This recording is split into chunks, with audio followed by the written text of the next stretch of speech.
Thank you to everybody who has joined on time. We're expecting quite a few more people, so if you can just hang tight for a few more minutes, we appreciate it.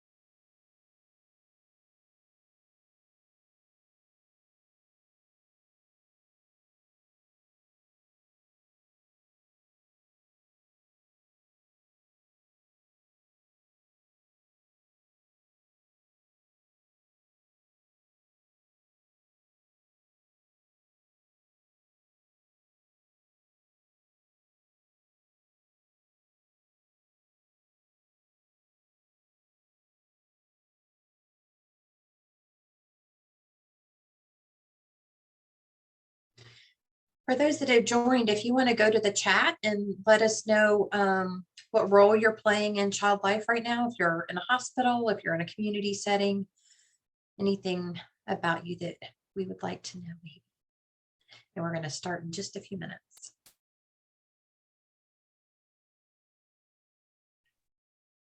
And I know that we also have quite a few groups of specialists that are here today. So if you are here with a group of people and you're not logged in through your personal email, just make sure to let us know that we were able to give you the credit for today, okay?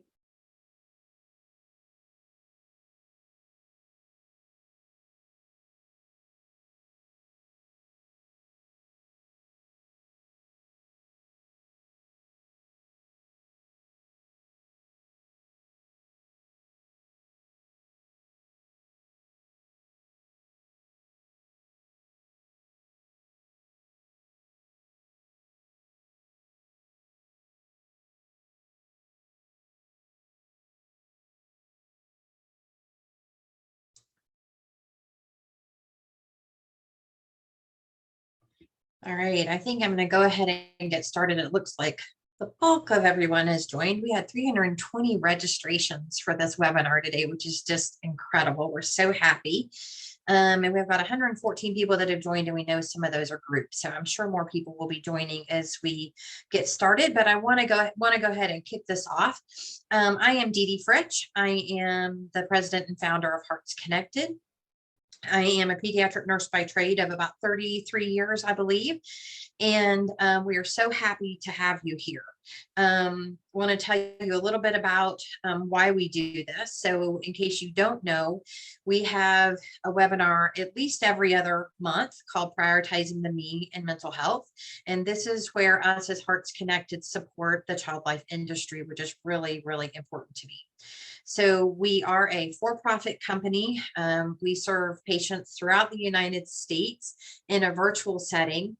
And we have about 5-ish child life specialists that work with us, and we offer phone consults for parents and caregivers. We offer video sessions for parents, children, and caregivers as needed. And we also offer services direct to organizations. So we have a referral program, meaning there is an option on our website where if you've got a patient that you've been taking care of in your setting, and you would like to continue the great work that you're doing on and into the community, that there's a way that you can make that referral and share some information with us so that we can continue the great work that you have been doing. And your referrals are precious to us. And we know that you get what we do. And in that, we in turn support you through these webinars and other great things that we do to support the industry, which, like I said, is so important to me. So we are open 7 days a week, 8 to 8 generally. Our price points are competitive and less than typical therapist.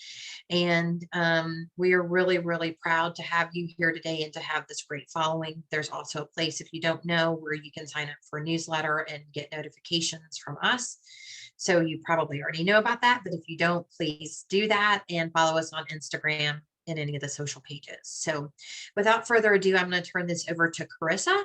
She is one of our child life specialists with us. We also have Alice Shee, who is behind the scenes. She is my operations director, and she will be handling chat as well as I will on the back end and any technical problems that we have. So thank you again for coming, and we hope this is useful to you, and I will turn it over to Carissa. Thank you so much, Dee Dee. So I am so stoked for this presentation. I mean, we're obviously really passionate about child life in different settings, being from Hearts Connected, but to be able to have this really special panelist discussion today to learn more about child life in multiple different settings beyond the hospital setting is going to be a really cool conversation. So I'm really stoked for this opportunity. And thank you so much, Jessica and Lisa and Erin, for being here today. We have Jessica Lewin here, and she works as a child life specialist at River Valley Middle School. She is also the child life mentor supporting child life students, and also the host of the Child Life Wildlife podcast. And Erin works at Rady Children's Hospital, and she actually runs a full-time telemedicine program. So she has really cool things to share about how she's began that program and what that looks like. And we also have Lisa here, who has her own private practice called The Next Step. And she is also the chair of community-based committee through the ACLP.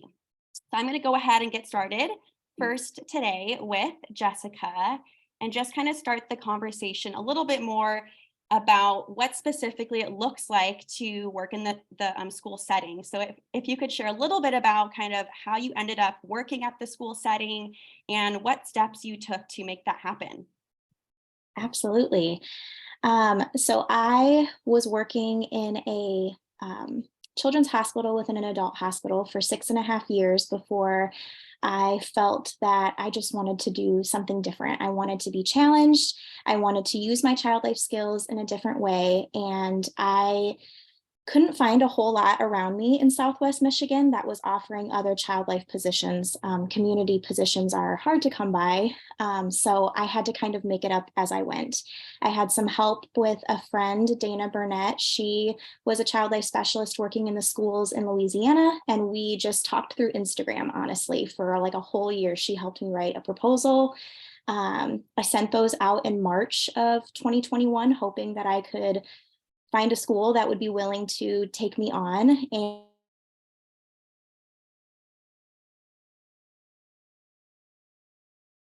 And everybody was very rigid in the fact that I needed to be a counselor or a social worker or have that type of degree. And in August, early August of 2021, after about 6 months of trying to get into a school, I had a school give me a shot. And so I went in and I interviewed with a bunch of social workers actually, and had to use the same interview that they had and just tweak all of my answers to be like, while I'm not, this is what I could do and how I could supplement this position. And so then I was able to get into this middle high school where I work now. So there was no real path. I just kind of made it up as I went. I made a proposal that was really short on paper because I knew I already had trouble talking about child life in the hospital setting. I mean, that's where we are, and we already have trouble kind of saying what we do and having people know what we do. So I knew going out into the community was going to be a challenge as well, because it was all going to be a foreign language to people on the outside. So I had told my husband from the beginning, if I have somebody that invites me in to where I can talk about it verbally versus written, I can get a job. So I just had to wait for that one person to finally let me come in and speak to their team. Wow, that's so incredible. And it just shows like the persistence that is needed to make it happen. Yeah. Do you mind sharing kind of like how many applications or like proposals that you had submitted within that like 6-month period? Yeah, it was 17. So wow. 5 of those started out as paper copies because I thought, I don't know, maybe a paper copy on somebody's desk would look good. Those didn't go, those went nowhere. And then I followed up with phone calls. I had a superintendent laugh at me and say like, no, thank you, hard pass. And then I started just emailing people. And I would say the best way that I got to where I was I waited until school was about to start. So it was like late July where I was kind of throwing out Hail Marys of like, I don't know, we'll see if this sticks. but places that were specifically looking for a social work or counselor, and being able to email that principal and say like, look, I'm not, but here's my cover letter, my resume, and a short little proposal about what I do and how maybe I could be a part of this mental health team, not as a social worker, but as a child life specialist. I love that. That is an incredible story. Thanks. And how many people do you know that do child life that are in like the school setting as well? Are there very many of like of you? Because I only know of you, so I don't know how many you know of. So the crazy story is too that Dana, who was doing this in Louisiana, she ended up passing away like 2 days after I was offered this job. And I started to create merchandise for her that says "Be brave like Dana," and was giving all of those funds to child life specialists in the schools. And I have only found like less than 10 child life specialists, maybe 10 to 15, because there are, within the last 2 years, I have seen more, but like 10 to 15 doing it in the schools. So there's not very many. And it's hard to get in just because the school language is so different. You know, they just want a counselor or a social worker, and they're not really willing to go outside of that. Yeah. And does your role look very similar to a school counselor, or is it very different? Like, what does like your day-to-day look like? It is with my small rural school. So I am in a school setting of 6th through 12th graders, and the total number of students is 290. So they're like 30 students per age group per grade. And so what I thought was a big part of my role going in was going to be a lot of like medical things. My small rural school does not have a lot of that. I have a handful of students who have been diabetics for years. I have the occasional student that has some kind of medical thing, but I'm also working with teenagers. And a lot of times the proactive approach of like wanting to help a child understand a surgery beforehand, the teenager is like, no, I'm good, I got it. Whereas at the hospital, when it's happening, I'm more able to get them to like do a little bit of preparation and understanding beforehand. But the majority of my role looks a lot like anxiety and coping and grief, I would say, are the two biggest things that I help with. And facilitating conversations, I would say, facilitating conversations with staff about what's developmentally appropriate, and then also with parents. So the thing that differs me, I would say, from some social workers and counselors that I've worked alongside is I am very comfortable with looping in the family. And I think that I learned that by being in the hospital. So I'm quick to like have a student make a phone call with me and be like, I know you're struggling with this, but like, could we call mom together? Whereas counselors and social workers sometimes are more like only calling the parents if it's a serious thing, where I'm like, you live with these people, like they should know kind of what's going on because they can help you at home, I can help you at school. So creating that partnership with families, I feel like is something that was just second nature for me because of the hospital setting. I love that. And I love how it's something that like you wouldn't necessarily think of as being this like special part of child life about what you bring there. And so I just think that that's one of like the magical things about bringing in someone different to a school setting is bringing in those different strengths as well. Right. Yeah. Thanks so much for sharing. And we're going to get to some more questions about what your role looks like as well. But I want to do a quick little introduction with Miss Erin, and she's going to be sharing a little bit about her telemedicine program and what that looks like. And so how did you end up working in your current program, Erin? Thank you so much for having me, and hello to everybody. Happy Child Life Month. So I work at Rady Children's Hospital in San Diego. I started on a medical unit and was there for a couple of years working inpatient. And the way that this program kind of started, it happened, it kind of came to me in a lot of ways, which is really, really cool. There was a different department called Population Health, and they were really working with patients with diabetes, type 1 diabetes specifically. And one thing that they were doing was through tracking their A1C, so like a blood test to track their blood sugar levels over several months. It kind of helps to determine management of diabetes. So with tracking their A1Cs of kids, they were finding a lot of kids really struggling with this. And a big thing that was found out was that they, weren't wanting to wear their medical devices that, helps with their management. They weren't wanting to talk to their peers. These kinds of things kind of kept coming up. And because, several of the big people in this department had worked with child life previously in their different roles. They were like, we need child life involved to like help these kids cope through having a diagnosis and hope that that will improve their A1C scores. So it started off just like with some grant fund money. My colleague and I jumped in on a project since we were working with this population already to just kind of lay out and create what child life working in the endo clinic would look like and how we would potentially be involved if there was a child life specialist there, and groups we could do, and ways we could help with coping and pokes and such. So that's kind of how it started.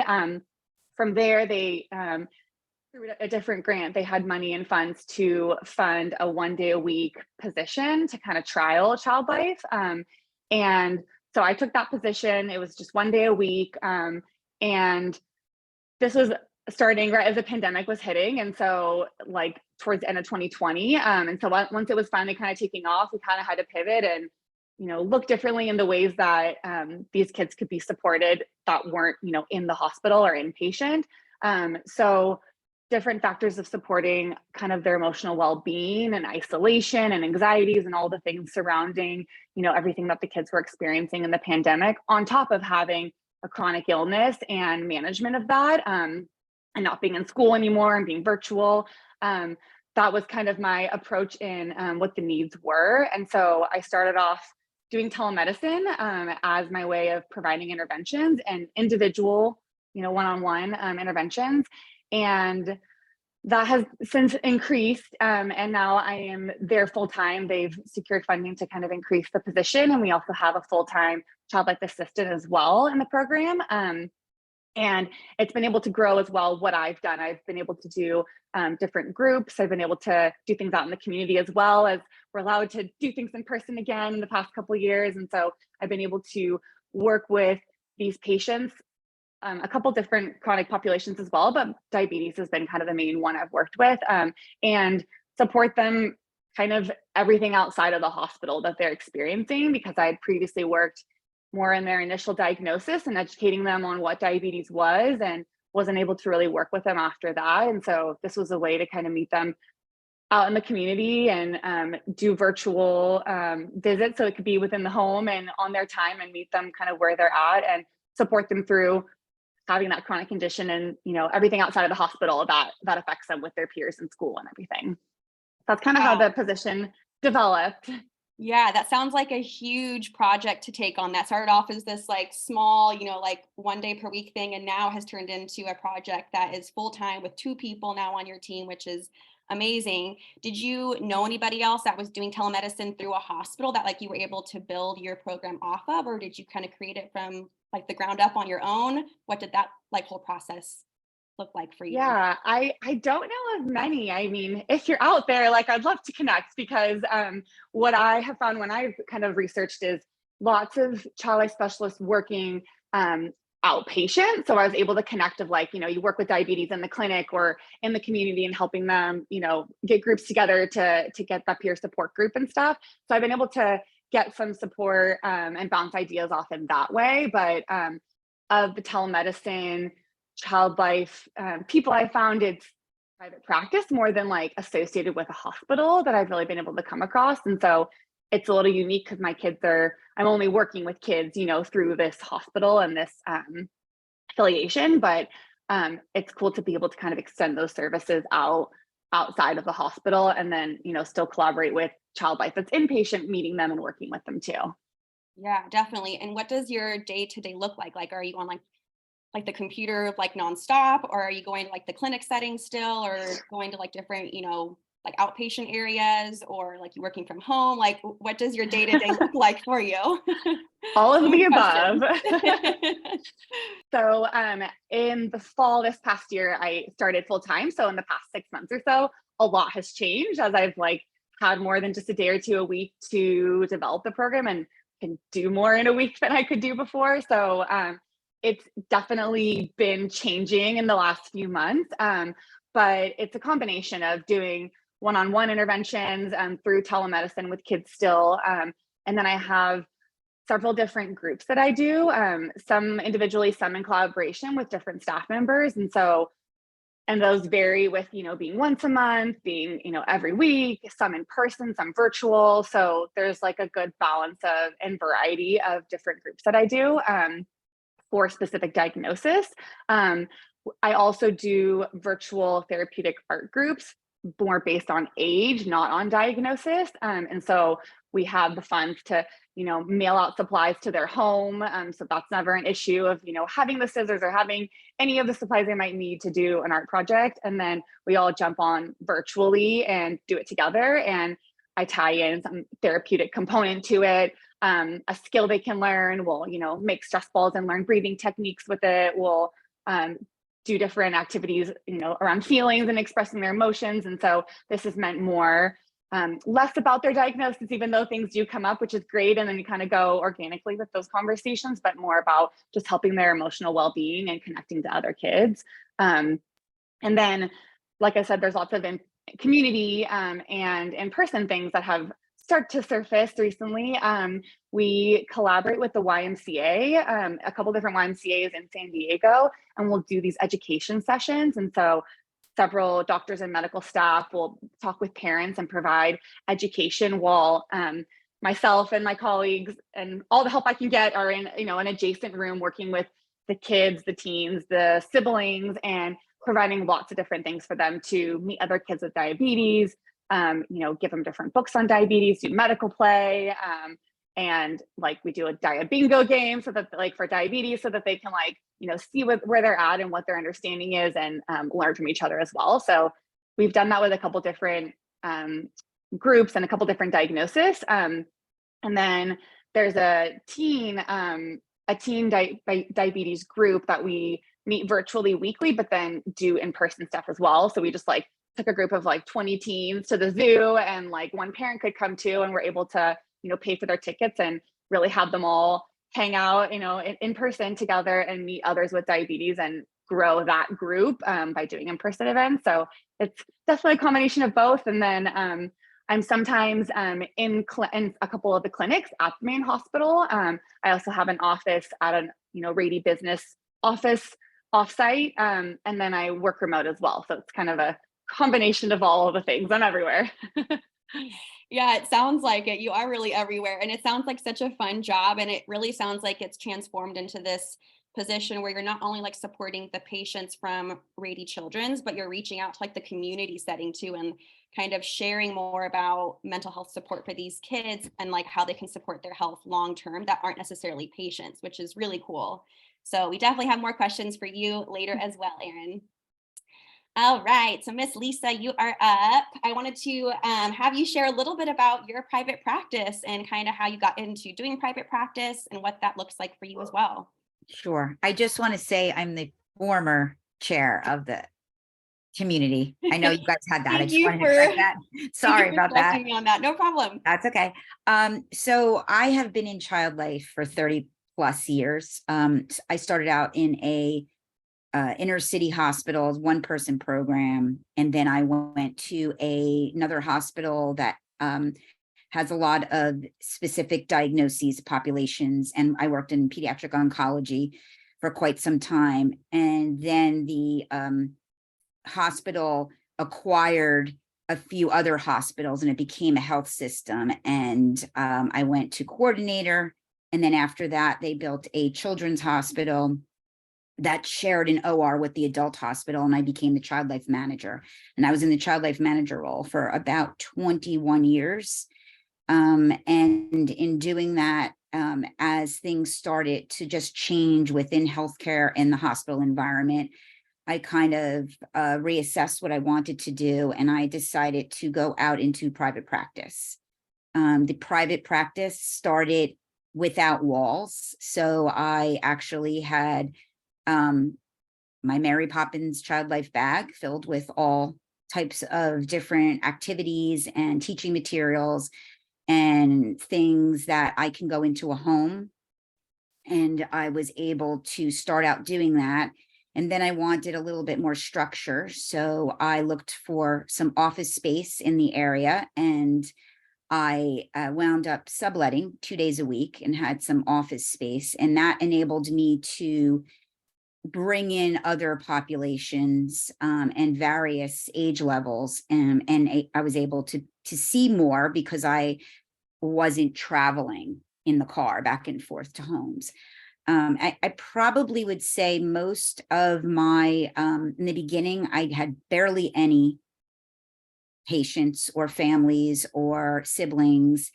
And I really started to use my networking of being in a children's hospital. I was known to the pediatricians in the area. I was known to some of the adult doctors. And I was only known because being the manager and really building up the program, I took a lot of initiatives in the hospital to create child life in different areas that did not have child life. So when I went into the community, I kind of leveraged that and started to reach out to these groups on the outside and said, this is what I'm doing. I'm doing it in a different setting. And I also did a lot of free education, things like this, webinars. And back then it was, you can actually go to meetings of organizations and I would be a guest speaker for no charge.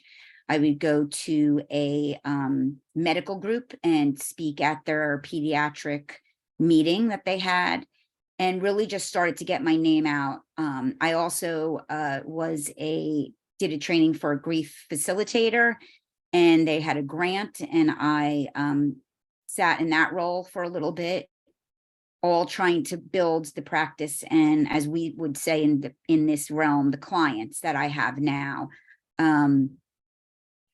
As I started to grow and get more clients and get more of the word out, I decided that I would take this office I'm in and do full time. So now I am a sole child life specialist, sole proprietor, and it is my business. It's an LLC.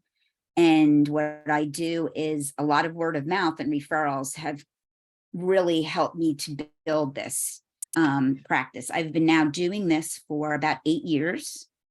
And I think I've grown in different ways and tried to do some additional, I don't want to call them like certifications or get some additional things that I can put under my belt. So I am now, for the past 3 years, a registered Wonders and Worries provider. So I'm trained to use the curriculum, and I'm trained to work with children of adult patients. And that has been very valuable to me, if not in a group setting, because when I got it, COVID hit. So I had to switch over to do virtual, because I do virtual and in person. And I use their program also one-to-one. So I think that is been valuable for me. I also am a Reiki practitioner, and I am a children's yoga and mindfulness instructor. So those are not licensures, those are certifications. So my certification is a certified child life specialist. And those other additional certifications that I got, there weren't things that necessarily people need to be in a private practice, but they were things that really helped me to use as tools as I practice in private practice. I think that was the biggest thing. So wow, what an incredible career. And it sounds like a lot of those things were important to you to be able to like build up your credibility as well, and to kind of broaden your ability to reach more clients by having all of these like, different types of like certifications and ways to like support patients and to reach out to different families that may need those certain like specific interventions. So I love that you shared that you have so many other different things that you are doing beyond just like specifically child life, but how those all play a role with the work that you do as a specialist too. So I think that's so important to share. And you mentioned that you have kind of gone virtual as well. So kind of what does your day-to-day look like, and kind of what's your ratio of virtual support versus like in person at your center there? sure. So I think my my virtual support, I probably only have like as low as like one a week for that, but that's out of a week of in person. Versus in person, I can see up to 20 clients a week, and very few are virtual. most are in person. And that can include siblings, that can include children of adults, that can include also, sometimes I do some home visits. I have some oncology patients where I go to the home.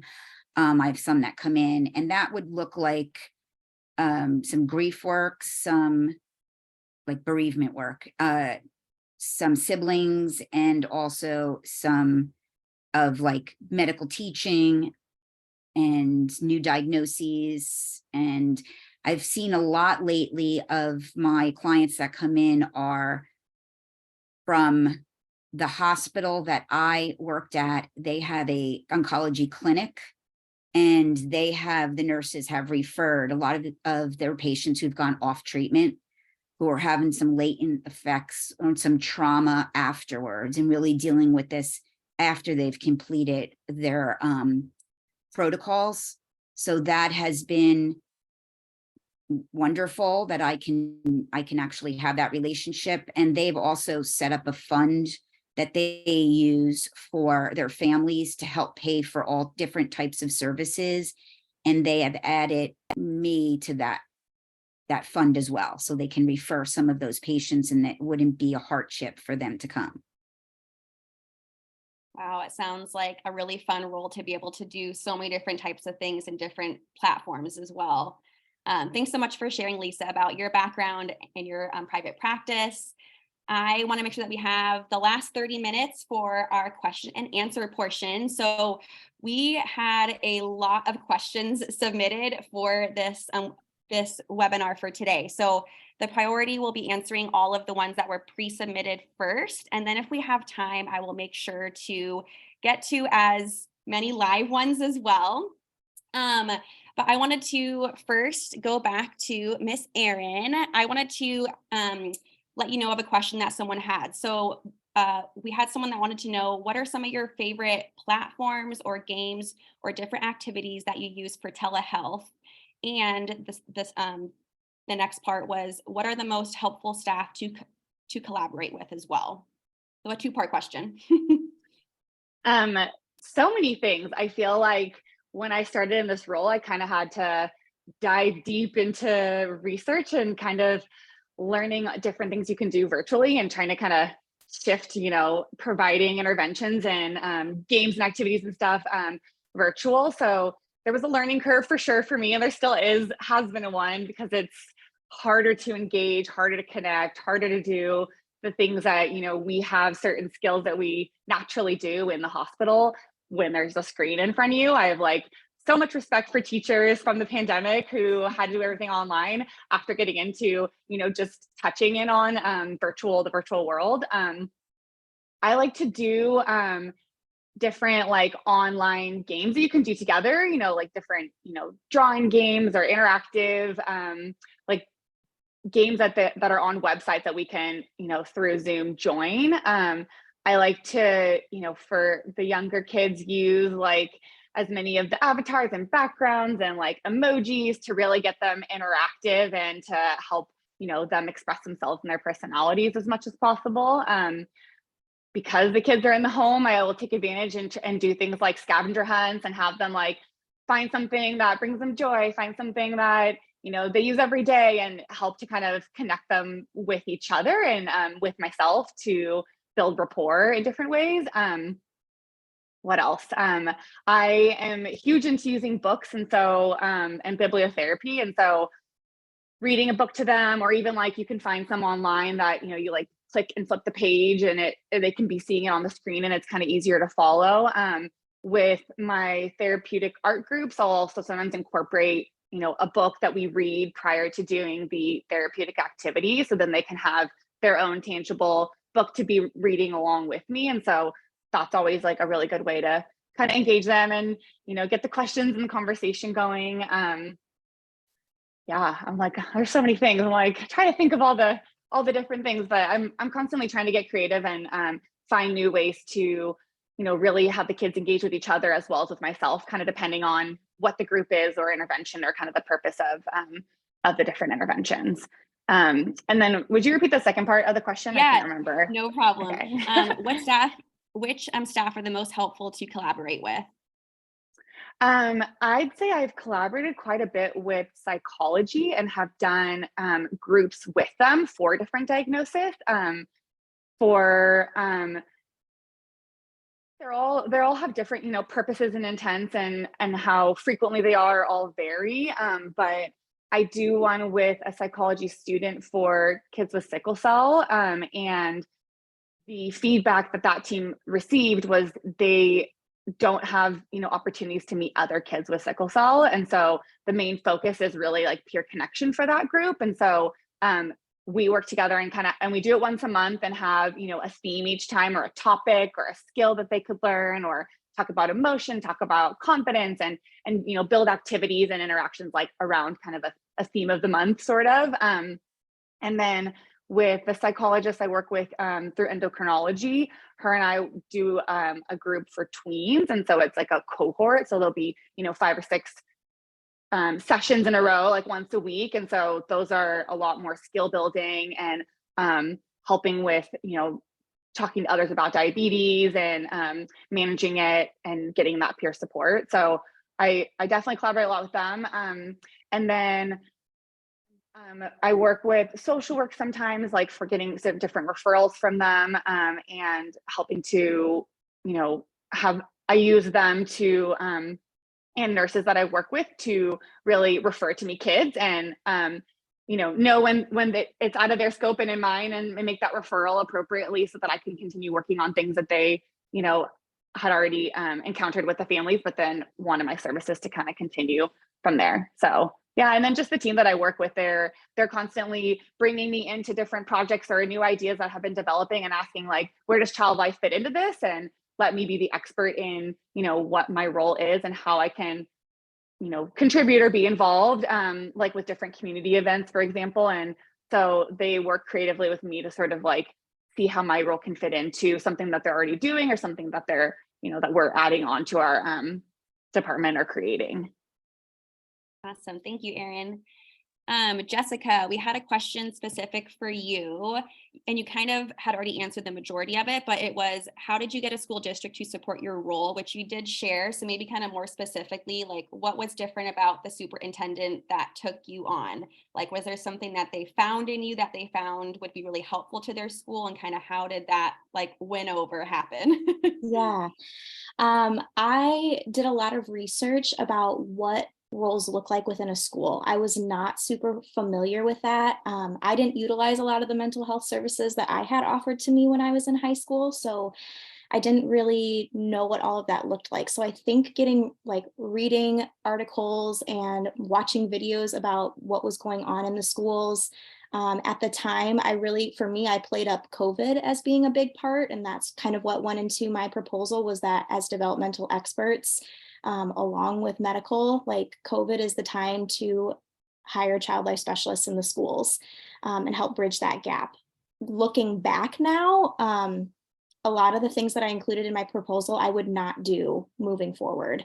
I think I focused really heavily on medical, and where I'm at with my population, that's just not a big piece of my job. So I would have focused more on family-centered care, grief and bereavement, and anxiety and coping. And so those would be the things that I would have played up a little bit more. But I think I was just lucky with the principal that I had. He was somebody that didn't really see people by just their licensures or certifications. He saw the person that was right for the job. And so when he even reached back out to me, he was like, we like what you are portraying as a person. And it wasn't like what you're portraying as a child life specialist. So I was really blunt when I was given the opportunity to come back for the second job of like, I'm not willing to go back and get my MSW. I will be hired if you hire me as a child life specialist, because that is what I'm trained to do. And so they were willing to adjust. They actually dissolved the social work role and made it a child life specialist role instead, to work with the school counselor. Wow, that is so incredible. Such confidence there too. I love that. And then Lisa, we had a lot of questions for you about how it works to bill their insurance, and kind of how that works with your different licenses, if you have any, and how it works to charge a client for like your services as well.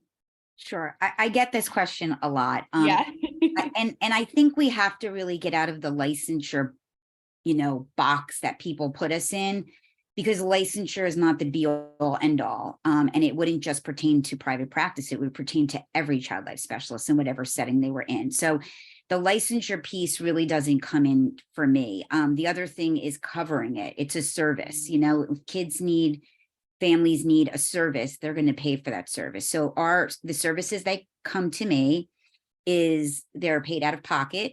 However, we do not diagnose. So most of insurance is paid based on a diagnosis code. We cannot diagnose, so we cannot give a diagnosis code. We treat. So the way I went about it, just to have some, and the majority of mine do not get reimbursed, but there are some that do. The way that works is I have a NPI number, which is an insurance number, which I applied for, and that was granted. I have a tax ID number, which I applied for. I'm an LLC. And I also work very closely with the people who are referring me, i.e. social workers refer, doctors refer, psychiatrists refer, psychologists refer, and that referral, they are able to give a diagnosis code. I am not.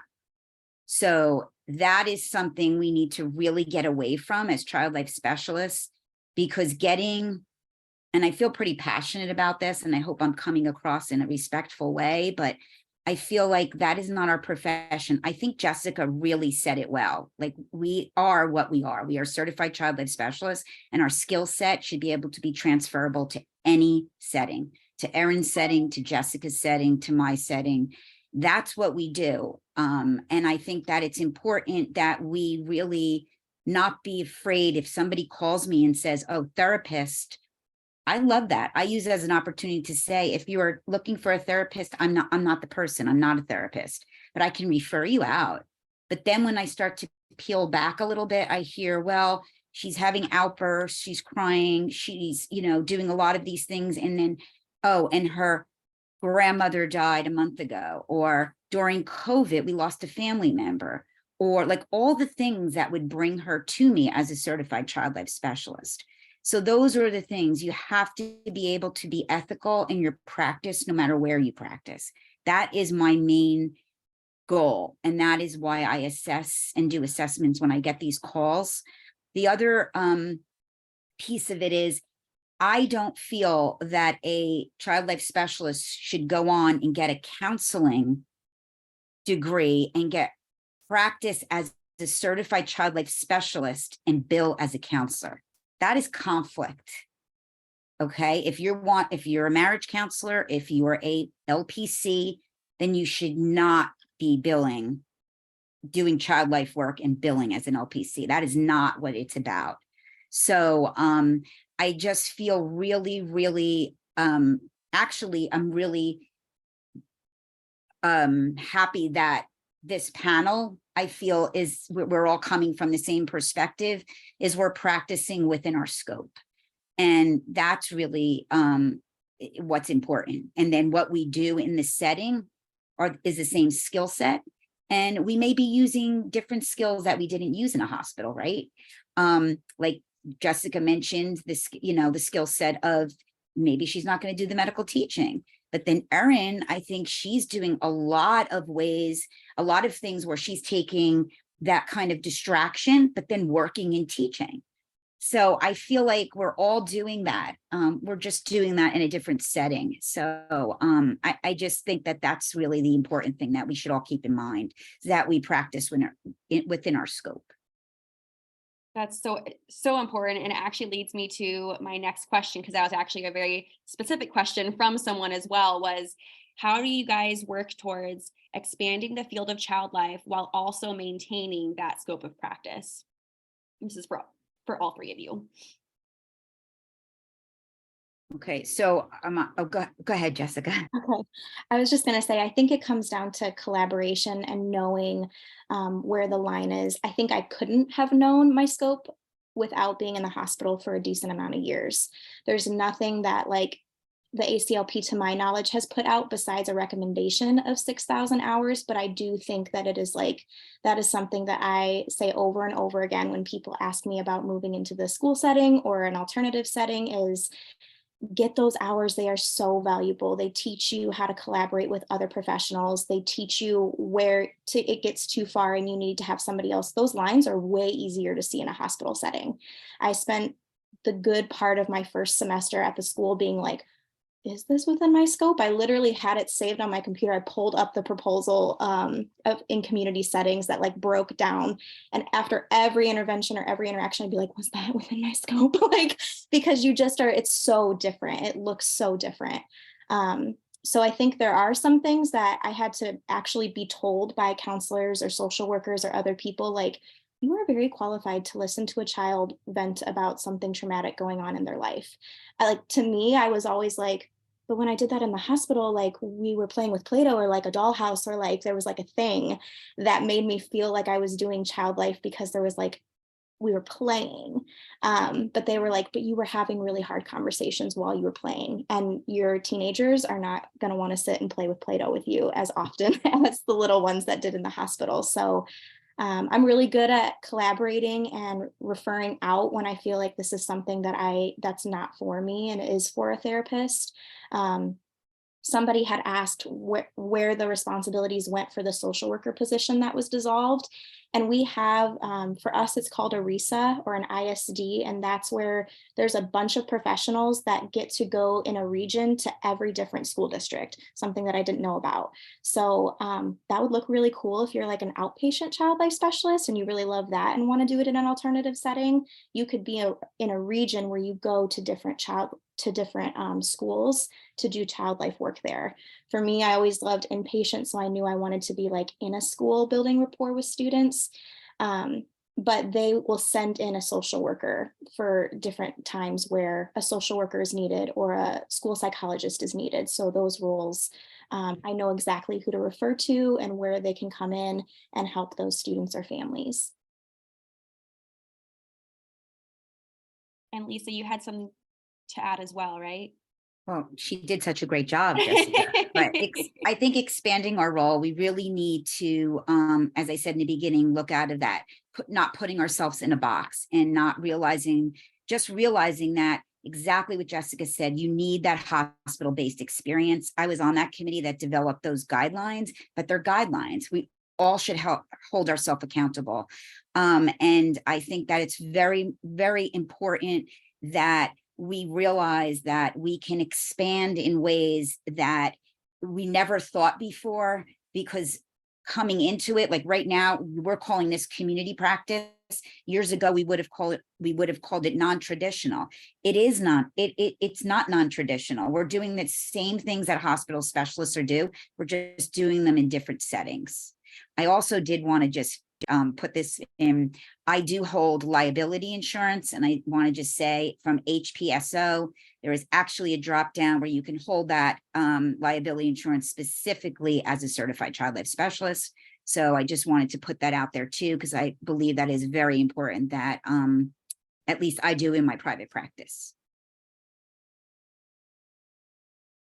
I'll just piggyback on and kind of repeat what I had previously started kind of getting into is I'm always trying to educate about, what's within my scope. And so I'm being, brought into different ideas and projects and asked, how to incorporate child life, or, being asked what my involvement could be. But then I'm also sometimes getting referrals from nurses that are only part related to child life and part, not in my scope. And so I'm having to kind of continue that education of like, that's not really exactly within my role, but like, let's refer this to the dietitian who would be the expert in that area. But what I can help with, is the routine building around, something that the dietitian should be the one addressing because it's past, my area of expertise, and have those conversations comfortably with the nurses or those that are referring me to make it really clear, what is my role and what I can be helping with, and then continuing to pass things on to the appropriate people that are the better people to support for different, things that come up. Great insights from all of you. Thank you so much for like your transparency and your honesty and your passion too. And thanks for sharing. I think we have time for hopefully 2 more of the questions that were submitted. Someone had asked, how did you market or share about your service, and what was your process for obtaining a client or student basis? Or sorry, obtaining a client base or student caseload?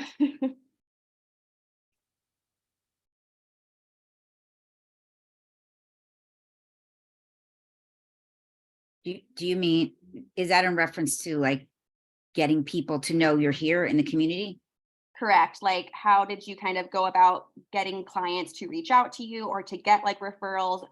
Or for Jessica, like, how did she build like a student population of students that would, that would like come to see her consistently, or would get like referred to, like to her from a teacher? Or for Erin, like which population of patients, how did they come to get her services versus like a different population of patients? I think I mentioned that, so I'll let them answer.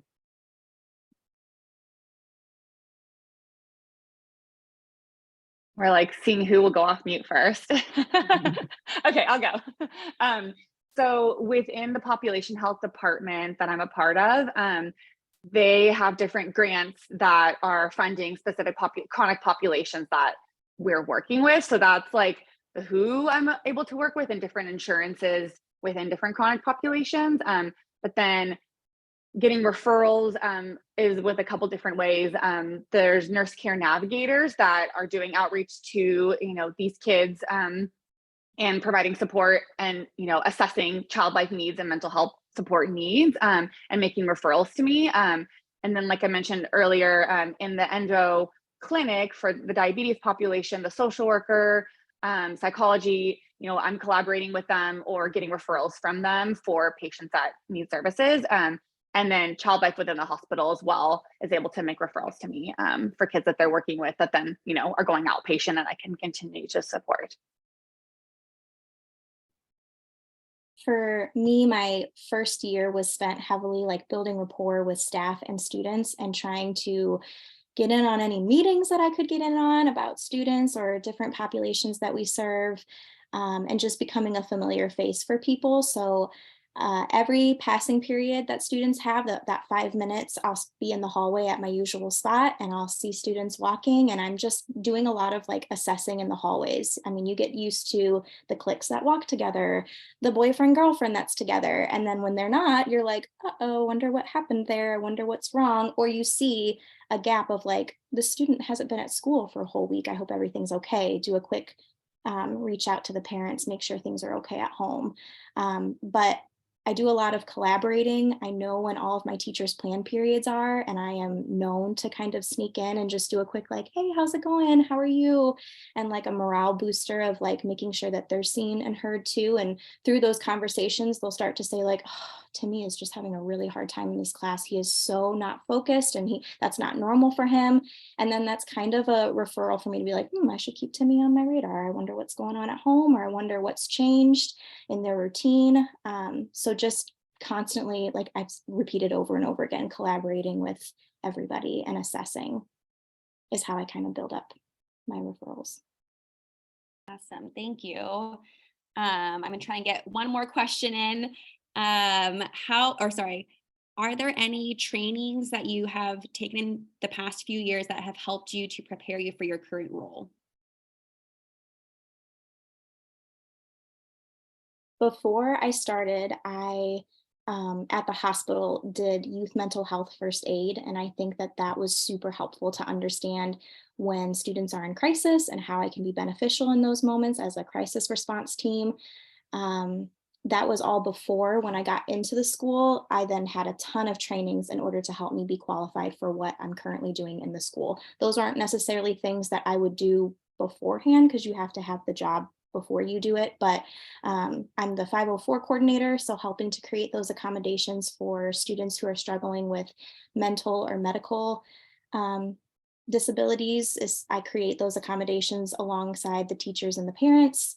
And then peer-to-peer supervisor, I pair upperclassmen with middle schoolers who have an IEP, so are a part of our special education program. And those students just model appropriate behavior. So I actually teach our upperclassmen a lot about autism and how they can provide accommodations, how they can communicate, how their child best learns in the classroom, and how they can just be a good support for them in the classroom. And then I'm also the McKinney-Vento liaison. So that is something that I did not know about, but is apparently in all school districts. It is a liaison that provides support to children who are homeless. So when I first thought of homelessness, I thought of your typical like no home at all, but it really could be a single mom gets evicted from her home. They all move in with grandma and grandpa, and now that family is considered homeless because they had nowhere else to go but grandma and grandpa's house. And so at first that felt a little bit more social worky, but I realized those students who are experiencing homelessness are experiencing big life challenges and traumatic experiences that is totally within the scope of Child Life to help provide those resources and connect them to appropriate resources in the community. And I think we have time for one more person to answer that question if you'd like to. So I'll give a few more minutes for one of you to also answer if you'd like. I personally kind of seeked out any virtual specific trainings or webinars, resources that I could find to kind of help me get more comfortable with that setting and platform. And so I've come across a couple different, trainings or webinars that have helped me to just build my skill set in the virtual world specifically, because I feel like the learning curve for doing things online has been challenging. Like I mentioned earlier, even just like building rapport and stuff with kids. So that's been kind of helpful for me, is just kind of like doing my own research and trying to find, different blogs, different trainings I could be a part of, or webinars that I can join to get more comfortable with the virtual platform essentially, and working with kids. Awesome. Thank you so much for sharing just so many insightful and knowledge-based and evidence-based and passionate different responses to all these questions. We weren't able to get to all of them, and we actually had a lot submitted during the webinar as well. So I want to apologize to those that we weren't able to answer questions to for today. We'll talk after today's webinar and see what we can do to do our best to get as many of those questions answered later. Because this was an incredible conversation that I can tell so many people that were listening were super interested in and passionate to learn more about as well. So that is all for today. And I am so grateful for all of you guys being here. And thank you for just sharing your role and how you got there and being so transparent and so honest with all of us for today. For today's webinar, for the participants, please know that we'll send you a post survey.